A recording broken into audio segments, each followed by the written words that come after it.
तो दोस्तों स्वागत है आपका आपके अपने यूट्यूब चैनल एग्ज़ाम फाइटर गुरु पर। तो दोस्तों आज का वीडियो हिंदी के कुछ महत्वपूर्ण क्वेश्चन को लेकर के है। तो दोस्तों आपने अभी तक मेरे चैनल को सब्सक्राइब नहीं किया है तो प्लीज़ सब्सक्राइब कर लें और बेल आइकन को भी प्रेस कर लें ताकि मैं जो भी वीडियो नया डालूं तो उसका नोटिफिकेशन आप तक तुरंत पहुंच सके।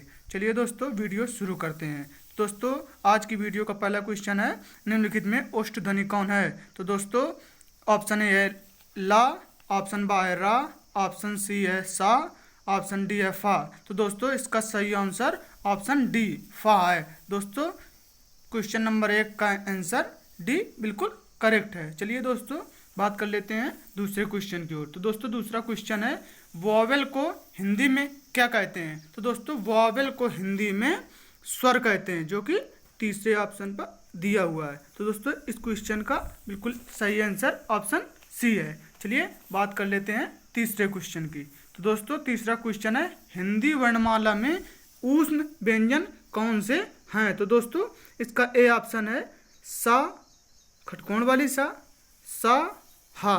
बी ऑप्शन है ता, था, दा और धा।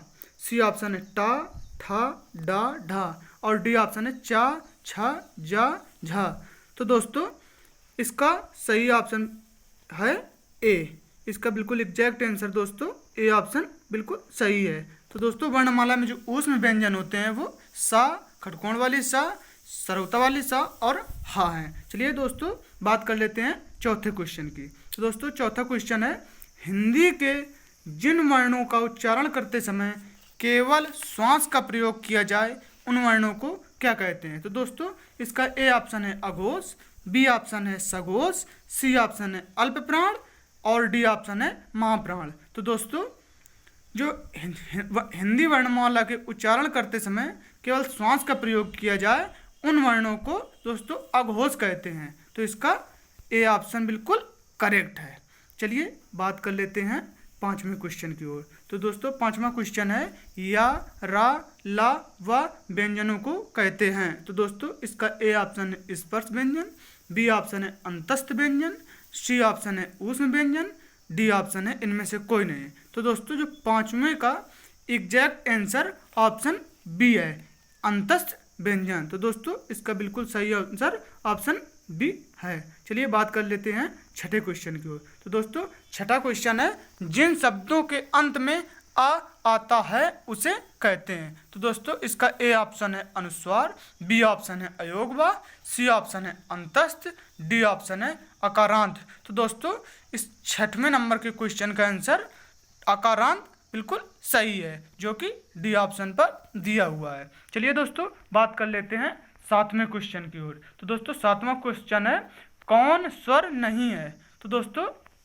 हिंदी वर्णमाला में स्वरों की संख्या 11 होती है। तो दोस्तों आपको पता ही होगा कि 11 वर्ण कौन कौन से होते हैं। स्वर जो होते हैं वो 11 होते हैं। तो इसमें सातवें क्वेश्चन का पहला ऑप्शन है आ, दूसरा ऑप्शन है उ, तीसरा ऑप्शन है ए और चौथा ऑप्शन है बा। तो दोस्तों जो ये सातवां क्वेश्चन है इसमें लिखा है कौन स्वर नहीं है। तो दोस्तों बा जो है वो स्वर नहीं है, ये एक व्यंजन है। तो दोस्तों इसका डी ऑप्शन बिल्कुल करेक्ट है। चलिए बात कर लेते हैं आठवें क्वेश्चन की ओर। तो दोस्तों आठवां क्वेश्चन है, निम्नलिखित में से कौन सा वर्ण घोष है? तो दोस्तों इसका ए ऑप्शन है पा, बी ऑप्शन है टा, सी ऑप्शन है दा और डी ऑप्शन है फा। तो दोस्तों इसका बिल्कुल सही आंसर ऑप्शन सी दा बिल्कुल करेक्ट आंसर है। तो दोस्तों जो वर्ण घोष होते हैं वो दा है। चलिए बात कर लेते हैं नवें क्वेश्चन की ओर। तो दोस्तों नवा क्वेश्चन है, भाषा की सबसे छोटी इकाई किसे कहते हैं? तो दोस्तों इस क्वेश्चन का पहला ऑप्शन है शब्द, दूसरा ऑप्शन है व्यंजन, तीसरा ऑप्शन है स्वर, चौथा ऑप्शन है वर्ण या अक्षर। तो दोस्तों जो नवा क्वेश्चन है भाषा की सबसे छोटी इकाई, तो दोस्तों वर्ण या अक्षर को कहते हैं। तो इसका बिल्कुल एग्जैक्ट आंसर ऑप्शन डी होगा, वर्ण और अक्षर। चलिए बात कर लेते हैं 10वें क्वेश्चन की ओर। तो दोस्तों 10वां क्वेश्चन है, वर्णमाला किसे कहते हैं? तो दोस्तों वर्णमाला किसे कहते हैं? इस क्वेश्चन का पहला ऑप्शन है शब्द समूह को, दूसरा ऑप्शन है वर्ण समूह को और तीसरा ऑप्शन है शब्द गणना को, और चौथा ऑप्शन है व्यवस्थित वर्ण समूह को। तो दोस्तों इसका एग्जैक्ट आंसर बिल्कुल डी ऑप्शन बिल्कुल सही है। व्यवस्थित वर्ण क्रम समूह को वर्णमाला कहते हैं। चलिए बात कर लेते हैं 11वें क्वेश्चन की। दोस्तों 11वां क्वेश्चन है, निम्नलिखित में कंठ ध्वनियाँ कौन सी हैं। दोस्तों कंठ ध्वनियाँ वो होती हैं जिसकी आवाज़ कंठ से निकले। दोस्तों इसका ए ऑप्शन है का और खा, बी ऑप्शन है या और रा, सी ऑप्शन है चा और जा, डी ऑप्शन है टा और अणा। तो दोस्तों जो कंठ ध्वनियाँ होती हैं वो होती हैं का और खा, जो कि ए ऑप्शन पर दिया हुआ है। तो इसका ए ऑप्शन बिल्कुल करेक्ट है। चलिए बात कर लेते हैं 12वें क्वेश्चन की ओर। तो 12वां क्वेश्चन है, निम्नलिखित में से उच्चारण स्थान के आधार पर मूर्धन्य व्यंजन बताइए।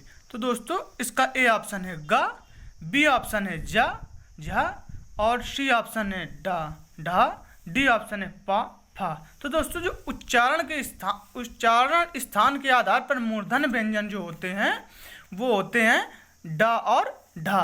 तो इसका सी ऑप्शन बिल्कुल करेक्ट है। दोस्तों आपको अगर वीडियो पसंद आ रही हो तो आप इस वीडियो को लाइक कीजिए और चैनल को सब्सक्राइब कीजिए।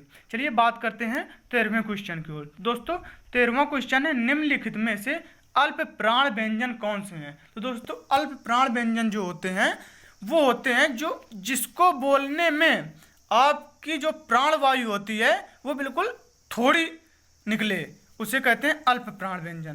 तो दोस्तों इसका ए ऑप्शन है आ और आ, बी ऑप्शन है का और गा, सी ऑप्शन है था और धा, डी ऑप्शन है फा और बा। तो दोस्तों इसका बी ऑप्शन का और गा बिल्कुल करेक्ट है। तो दोस्तों इसका बी ऑप्शन बिल्कुल सही है। चलिए बात कर लेते हैं 14वें क्वेश्चन की ओर। तो दोस्तों 14वां क्वेश्चन है, निम्नलिखित में से नवीन विकसित ध्वनियाँ कौन सी हैं। तो दोस्तों 14वें क्वेश्चन का पहला ऑप्शन है खा और गा। ये जो खा और गा के नीचे जो बिंदी रखी हुई है ये होती हैं फारसी वर्ण, फारसी या अरबी वर्ण। तो दोस्तों इसका आपको मतलब पता हो गया, नीचे बिंदु जो रखे होते हैं वो क्या होते हैं। तो दोस्तों इसका बी ऑप्शन है उ और उ, इसका सी ऑप्शन है ए और औ, डी ऑप्शन है सा और सरौता वाली सा।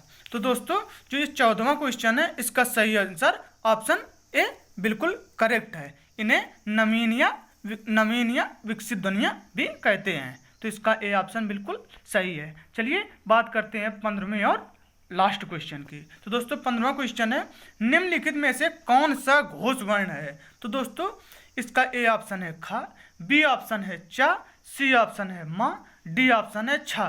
तो दोस्तों जो घोष वर्ण है इस क्वेश्चन में वो है मा। तो दोस्तों इसका सी ऑप्शन बिल्कुल करेक्ट है। चलिए आपको अगर ये वीडियो पसंद आई हो तो आप लाइक कीजिए, चैनल को सब्सक्राइब कीजिए और बेल आइकन को भी प्रेस कर लीजिए।